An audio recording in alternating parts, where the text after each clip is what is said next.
जर चुकीचं असेल तर राजेश खन्नावरती पिक्चर आहे.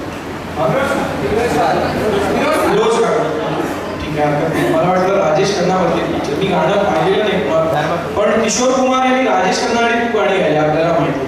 पण आज किशोरजींचं गाणं राजेश खन्ना त्यामुळे त्याच्यासाठी जरा एक जोरदार गाणी आपण घेऊया. परीक्षकांना काय वाटतं ते आपण विचारूया. राजजी, मला वाटतं तुम्ही पण एकदा देशभक्तीपर गीत सादर कराल. तुमच्या दोन्ही कन्यांनी छान सादर केले. आज पण तुम्ही हे खूप वेगळं गाणं येतं. म्हणजे किशोर कुमारची सुद्धा गाणी लोक सादर करतात, पण हे कुठे तसं सादर होत नाही विशेष गाणं. आणि त्यासाठी आधी पहिले तुमचं एक वेगळं अभिनंदन करतो. एक वेगळं गाणं तुम्ही निवडलं आणि खूप चांगल्या पद्धतीने सादर केलं. किशोर कुमारच्या आवाजाचा जो एक थ्रो असतो, तुम्हाला त्या पद्धतीने तो आवाज टाकावा लागतो, तर तशा पद्धतीने तुम्ही आवाज चांगला थ्रो केला. पण तो आवाजाची थोडी तुम्ही जास्त अजून थोडी मेहनत केली तर ते गाण्याचं जो मेंटेन होतं गाणं शेवटपर्यंत ते त्या एकाच थ्रोला ते मेंटेन होऊ शकतं. तुम्ही मेहनत थोडी अजून करा.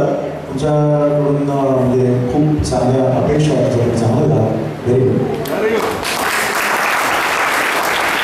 तुमचं अजून एका